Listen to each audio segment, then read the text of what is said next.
मुंहिंजो नालो सुंदर डगवाणी। मां समीर IIT पवाई मुंबई मां सीनियर साइंटिस्ट थी करे रिटायर कयो ऐं I was head of department of chemical division ऐं हिन सिंधु सर्किल जो मां चीफ एग्जीक्यूटिव ट्रस्टी आहियां ऐं I am the one of the founder member of Sindhu circle. This is a 62 years old organisation आहे जंहिंजो मां हिकिड़ो ई फाउंडर मेंबर हिन जे टीम में बचियो आहियां। त इहे 62 साल सिंधु सर्किल जूड़ी आहे जंहिंमें असांजी लेखराज अज़ीज़ लाइब्रेरी 33,000 किताबनि खां मथे सां आहे ऐं उहा लाइब्रेरी कीअं ठही उनजो बि हिकिड़ो वॾो इतिहासु आहे।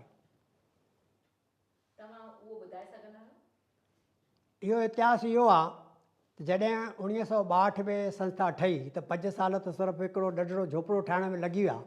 5 साल खां पोइ असां हिकिड़ी नंढड़ी रैक जेका हुई, नंढड़ी रैक जेका हुई जंहिंमें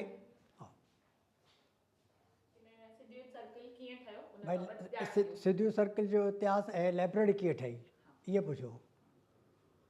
सिंधु सर्किल जो तव्हां इतिहास ॿुधायो ऐं इहा कीअं ठही उन बाबति थोरी ॼाण ॾियो।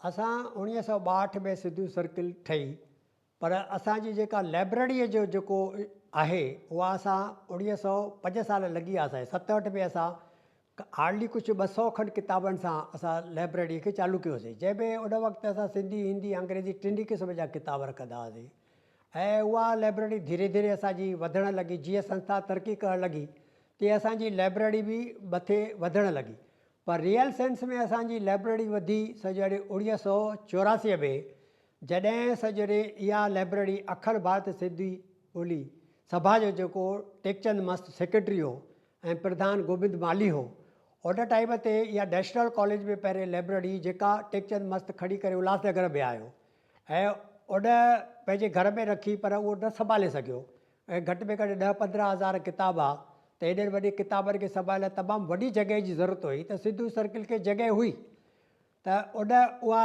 असांखे लाइब्रेरी ॾियणु हिकिड़े शर्त ते ॾिनी त साॻियो ई नालो लेखराज कृष्णचंद अज़ीज़ लाइब्रेरी रखियो वेंदो। त असां उनजी उहा ॻाल्हि ॿुधीसीं ऐं हिन सिंधु सर्किल 16 सेप्टेंबर 1984 में प्रोफेसर राम पंजवाणीअ जे हथां जेको सिंधु भवन नओं ठहियो उन में हिन लाइब्रेरी जो उद्घाटन थियो ऐं तमामु ज़ोर शोर सां। ऐं पोपटी रणंदानी उन वक़्तु असांजी मुख्य महिमान हुई। त अहिड़े नमूने सां एक्चुअली लाइब्रेरी जी जेका शुरूआति थी 1984 में थी ऐं उन लाइब्रेरीअ खे वधाइण में जेकॾहिं कमु कयो त उहो नंद छुगाड़ी हो, छाकाणि त उनखे किताबनि सां ॾाढो लॻाव हूंदो हुयो ऐं सिंधी साहित्य सां बि तमामु सुठो लॻाव हुयो। त उन भई मज़दूरनि वांगुरु सम्झि चइबो आहे न, भई केरु बि लेखक उनखे सॾु कंदो हुयो या किताबी सॾु ईंदो हो त भई किताब खणी वञो, त हू मज़दूरनि वांगुरु किताब पाण कुल्हे ते खणी ईंदो हुयो ऐं अहिड़े नमूने सां किथे किथे वियो ऐं कॾहिं कॾहिं गाॾियूं भराए ईंदो हुयो जीअं तव्हांखे नंद ॿुधायो बि त भई तव्हां किथां किताब खणी आयो। त मां चवंदुसि त हिन लाइब्रेरीअ खे जेकॾहिं वधायो वियो त उनजो जवाबदार नंद छुगाड़ी आहे। मां छाकाणि त असांजो ओवरऑल इंचार्ज आहियां सिंधु सर्किल जो, तंहिं करे मुंहिंजे मथां ॿियूं बि तमामु घणी जवाबदारियूं आहिनि। असांजो सर्किल जूं 20 खां वधीक मशगूल हलनि थियूं। त लाइब्रेरी हिकिड़ो पोर्शन आहे त उनखे हर कंहिंखे अलॻि अलॻि कमु ॾिनल आहे। 20 कम आहिनि, 20 जवाबदारी संभालींदड़ माण्हू आहिनि, पर नंद छुगाड़ी हिकदमि लाइब्रेरीअ खे वधाए करे हिन औज ते जेको पहुचायो आहे त उन में नंद छुगाड़ी जो पहिरियों मुख्य हथु हुयो। ऐं उन खां पोइ नंद सां गॾु असां रमेश मोटवाड़ी जेको आहे 2008 में असां सां जुड़ियो, त रमेश मोटवाड़ी हिन लाइब्रेरीअ खे बि वधाइण में एज़ एसोसिएट थी करे नंद सां ज़बरदस्त महिनत कई आहे। ऐं अॼु लाइब्रेरी जेका बची आहे उहा 33,000 किताब खां वधीक किताब असांखे आहिनि, जेको सॼे हिंदुस्तान में वॾो सिंधी किताबनि जो ज़ख़ीरो आहे। ऐं किताब 99% जेके आहिनि उहे अरबी लिपीअ में आहिनि, बाक़ी कुझु 1% खनि किताब जेके आहिनि उहे अलॻि ॿोलीअ में आहिनि, पर सिर्फ़ु सिंधी किताब आहिनि। ऐं उन सिंधी किताबनि जो सिंस 2 सालनि खां डिजिटलाइज़ जो कमु चालू आहे ऐं दिल्लीअ जी हिकिड़ी प्राइवेट फाउंडेशन आहे जंहिंजे पारां कमु हले पियो थो।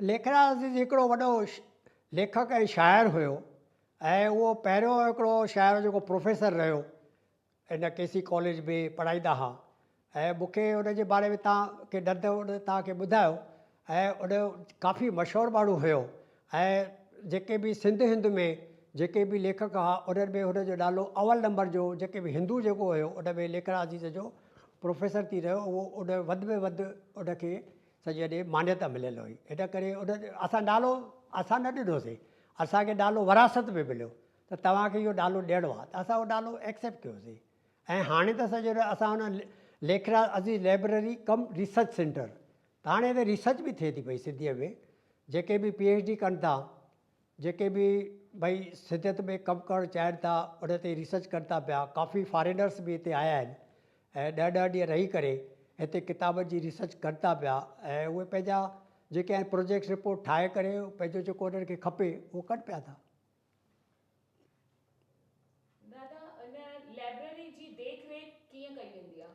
असांजी हीअ जेका सिंधू सर्किल आहे उहा सोशल संस्था आहे असां वटि को बि पेड एम्प्लॉइज़ कान्हे असां सभु जेके आहियूं ऑनररी सर्विस कंदा आहियूं न सिर्फ़ु ऑनररी सर्विस कंदा आहियूं घणा ॼणा पंहिंजे खीसे मां बि पैसा ॾींदा आहिनि ऐं असांजे मेंबरनि जा सॼे जेका सर्किल जी उपत आहे उन में असांजी 70% मां चवंदो आहियां असांजे मेंबरनि जे पारां ई सॼी डोनेशन आहे त हीअ जेका संस्था हले थी पई उन में तमामु सुठा सुठा माण्हू जुड़ियल आहिनि दादा मुर्जमल बगडाणी जंहिंजे अचण खां पोइ हिन संस्था वर्टिकल तरक़ी कई ऐं सिंधियत कल्चरल सेंटर ठहियो पहिरियों सिंधू भवन ऑडिटोरियम जेको ठहियो सॼे थाणा खां वेंदे पूरे ताईं को बि ऑडिटोरियम ॾियो त मां दादा मुर्जमल खे शर्फ़ वधीक ॾींदुसि छाकाणि त मुर्जमल जो वीहनो जंहिं सभिनी सिंधी संस्थाउनि खे जेके बि हिंदुस्तान में वॾे में वॾियूं संस्थाऊं आहिनि उन में मुर्जमल बगडाणी जो भू सीता सिंधु भवन हुजे इंडियन इंस्टीट्यूट ऑफ सिंधोलॉजी हुजे या सिंधू सर्किल हुजे दादा मुर्जमल जो सिंधियत खे ऐं सिंधी किताबनि खे वधाइण में उनजो मेन सॼे हूंदो हुयो उनखे सिंधी किताबनि पढ़ण जो ॾाढो शौक़ु हूंदो हुयो जॾहिं हू दुबई में रहंदा त हुन टाइम पास कीअं कनि त उन्हनि खे हुनखां मां पुछियो हिकु भेरो त उहो चवंदो डगवाणी मूंखे हिन गोबिंद बालिया किताब वणंदा आहिनि मूंखे पोपटी राणे जा किताब वणंदा आहिनि मूंखे सुंदरी उधमचंदाणी जा किताब वणंदा आहिनि उहो ठेठि सिंधी हो अरबी सिंधी ॻाल्हाईंदो हुयो त हुनखे किताब जो ॾाढो शौक़ु हुयो इन करे जेके बि वॾियूं संस्थाऊं थियूं अखिल भारत सिंधी ॿोली सभा सिंधलाजी हुजे सिंधू सर्किल उनखे दादा मुर्जमल जी ज़बरदस्त मदद हुई न सिर्फ़ु पंहिंजी मदद हुई पंहिंजे सभिनी दोस्तनि खां बि मदद वठाए ॾींदो हुयो। तव्हांखे कीअं थो लॻे कि अॼु जी पीढ़ी तव्हांखे लाइब्रेरीअ जी देखरेख लाइ कीअं मदद करे सघंदी आहे? ॾिसो दद बि तव्हांखे ॿुधायो त पहिरें ॿारु घर में सिखंदो आहे उन खां पोइ स्कूल में सिखंदो आहे उन खां पोइ कॉलेज में सिखंदो आहे हाणे असां सिंधियुनि जी हालति अहिड़ी थी वई आहे त नौजवाननि खे असां पाण ई सिंधी घर में घणे भाॻे ॻाल्हायूं नथा ॿारनि सां त हुनखे सिंधियत में कीअं चाह पैदा थींदो असांजो जॾहिं ज़मानो हुयो तॾहिं असांखे सॼो आनो ख़र्ची मिलंदो उन मां बि कुझु पैसा बचाए करे असां सिंधी किताब वठंदा हुआसीं पढ़ंदा हुआसीं फैंटम जो हूंदो हुयो किताब पढ़ंदा हुआसीं असांजो डिपो हिते होटल वारो हूंदो हुयो उते हिंदुस्तान ऐं हिंदवासी अख़बार ईंदी उन टाइम ते वञी करे बिना चांहि पीअण जे वठण जे असां वटि डीपो होटल में वञी करे 20 सेक्शन जे पासे में हूंदी उते वञी करे अधु कलाक अख़बार मुफ़्त में पढ़ंदा हुआसीं त असांखे पढ़ण जो शौक़ु नंढे हूंदे छाकाणि असां एडुकेशन जेका आहे असां सिंधीअ में वठंदा हुआसीं हाणे ॿार सिंधीअ में एडुकेशन ई नथा वठनि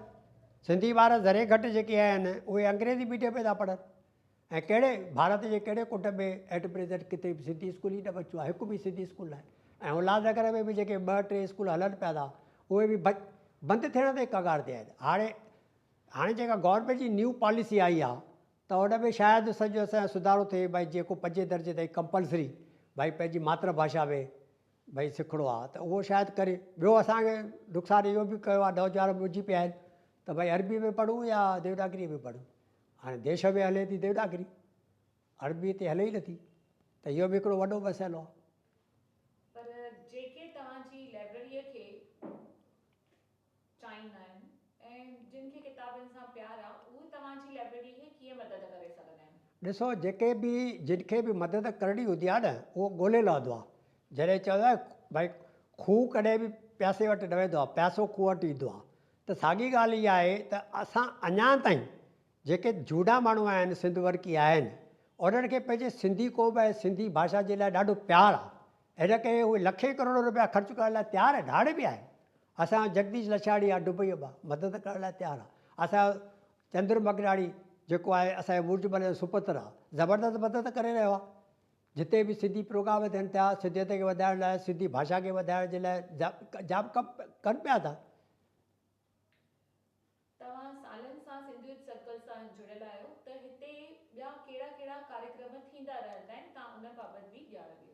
ॾिसो, मां तव्हां चयो त भई सिंधु सर्कल जे पारां मुख्य ध्येय जेको सिंधु सर्कल जो खुलण जो हुयो या सिंधु सर्कल चाहे थी, उहो हुयो to promote and preserve Sindhi culture, जंहिंमें असांखे फाइन आर्ट एंड कल्चर बि अची वञे थो। तंहिं करे हिते जेके बि ग्रुप्स आहिनि या असांजे सिंधु सर्कल में ग्रुप्स आहिनि, ड्रामा ग्रुप्स आहिनि, संगीत ग्रुप्स आहिनि, सिंधी चौकियूं थींदियूं आहिनि, अदबी बैठकूं थींदियूं आहिनि, कविता जी पाठ थींदा आहिनि। असां सिंधी ॾिण वार हिते मल्हाईंदा आहियूं, जेके बि सिंधी ॾिण वार आहिनि। असांजी महिला विभाग जेको आहे ॾाढो सक्रिय आहे, नंढड़नि नंढड़नि ॿारनि खे हू तयारु कनि था। जीअं तव्हां हुन खां नंढ खां पुछो, पर असां ॿारनि खे एज़ अ बूस्ट करण जे लाइ असां उन ॿारनि खे जाम ख़र्चू ॾींदा आहियूं। सर्कल काफ़ी कुझु पैसो ॿारनि खे ॾींदी आहे, जेको ॿुधाए करे असां न ॾींदा आहियूं, पर सर्कल जाम कुझु ॾींदी आहे ॿारनि खे, जीअं पॉकेट ख़र्ची बि मिले। उन्हनि खे एजुकेशन में बि जाम मदद कंदी आहे। ऐं असांजे किताब बि जेका आहे उहा लाइब्रेरी जेका आहे एजुकेशन जी, सॼे थाणा डिस्ट्रिक्ट में वॾे में वॾी आहे। फ्यू बि अप टू PhD लेवल ताईं सिंधु सर्कल उन्हनि खे काफ़ी कुझु माली मदद बि करे थी। ऐं असांजे असांजी विडोज़ खे राशन जेको आहे 650 विडोज़ खे एट प्रेज़ेंट सर्कल जे पारां राशन ॾिनो वेंदो आहे। 650 इहो तमामु वॾे में वॾी सॼे असांजे सिंधी क़ौम जे यानी ग़रीबनि खे मदद आहे। उनखां सवाइ हिते योगा क्लास आहिनि, सिहत जे लाइ योगा क्लास लेडीज़ लाइ अलॻि, जेंट्स लाइ अलॻि आहिनि। जिम आहिनि, लेडीज़ जिम अलॻि आहे, जेंट्स जिम अलॻि आहे। ऐं हिते वर्कशॉप हलंदो आहे, सिंधी वर्कशॉप हलंदो आहे। असांजो हाणे मुख्य ध्येय जेको अॻियां जो आहे, असां भई Sindhu fine and art culture academy खोलण था चाहियूं, जंहिंजो असां पायो त विधो आहे, जिते असांजो घटि में घटि 50 लख रुपया ख़र्चु थी वियो आहे, पर असांखे अञा घटि में घटि 5 करोड़ रुपया खपनि। जीअं फिल्म इंस्टीट्यूट ऑफ पुणे हुयो, उन तर्ज़ ते असां चाहियूं था त ठेठि सिंधी आर्ट ऐं कल्चर जा सॼे हिते क्लासिस हलनि। उन्हनि खे सिंधी जेको असांजो जेको वरसो आहे, सिंधी जेको कल्चर आहे, सिंधी जेको गायन आहे, सिंधी जेको वॼाइण आहे, सिंधी जेको साज़ आहे, सिंधी जेको लिटरेचर आहे, उनखे असां हिते यानी संभाले करे रखण था चाहियूं। पर उन लाइ जाम पैसा खपनि। सिंधी म्यूज़ियम खोलण था चाहियूं, उन लाइ असांखे जाम पैसा खपनि। गवर्नमेंट वटां असांखे अॼु ॾींहं ताईं का बि मदद न मिली आहे, अनफॉर्चुनेटली। ऐं थी सघे थो शायदि असां बि ओतिरी कोशिशि न वरिती आहे, पर मूंखे लॻे थो त असांजा जेके सिंधवर्की माण्हू आहिनि, उन्हनि खे इहा ॻाल्हि करणी पवंदी। बेटर इहे ई आहे त असां गवर्नमेंट खे घटि ॾियारियूं, पंहिंजे पेर ते भाड़ियूं। ऐं इन पेर ते भाड़ण करे अॼु हीअ संस्था जेका आहे सॼे हिंदुस्तान में वॾे में वॾी संस्था आहे सिंधियुनि जी, वॾे में वॾी थी आहे। त पंहिंजे पाण ते भाड़ण जो इहो असांखे नतीजो मिलियो आहे। त इहो चवणु भई गवर्नमेंट ॾींदी त असां कमु कंदासीं, न त न कंदासीं। पर गवर्नमेंट जेकॾहिं तमामु वॾे नमूने सां जेकॾहिं कुझु वधाइणो आहे, त उन में गवर्नमेंट जे साथ बिना इहो पॉसिबल न आहे। या को कारपोरेट बॉडी अचे, उहा मदद करे त थी सघे थो। इहे कम जेके आहिनि सभु काठ कुटिया कम आहिनि। उन में यानी माण्हूअ खे थी सघे थो पब्लिसिटी मिले, पर थैंकफुल जॉब्स आहिनि। ऐं त इहे थैंकफुल जॉब करण लाइ तमामु थोरा माण्हू, ज़रूरी माण्हू जेके आहिनि उहे अॻियां अचनि था। पर आहिनि, ईअं न आहे भई ख़तमु थी वियो आहे, पर आहिनि, कनि पिया था ऐं हले पियो थो।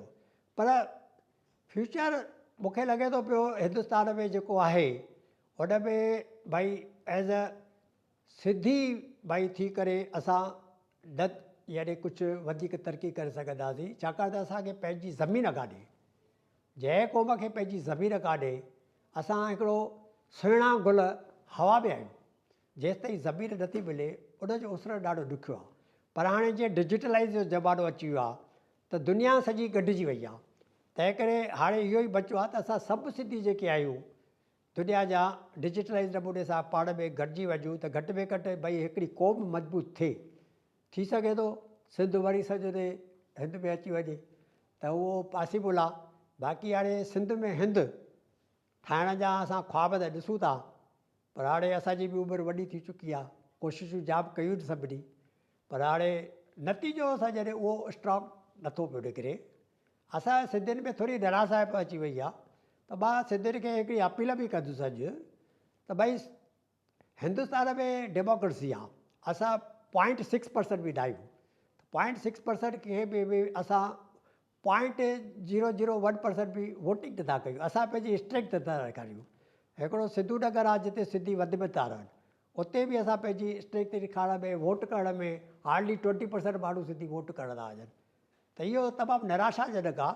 मां अपील थो करणु चाहियां त भई सिंधी वधि में वधि वोट कनि, जीअं उन पंहिंजे एग्ज़िस्टेंस खे ॾेखारे सघनि, ऐं जॾहिं सेंसस थिए थी पई तॾहिं बि पंहिंजो नालो लिखाइनि असां सिंधी आहियूं।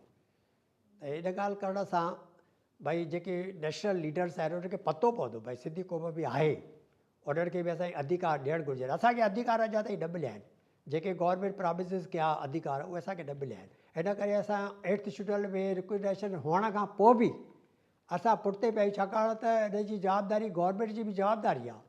असां हिकु जॻह ते न रहियूं, तंहिं करे असां स्कूल कॉलेज भई सिंधीअ में पढ़ायूं, इहो ॾाढो मुश्किलु आहे, इहो पॉसिबल थोरो ॾुखियो आहे।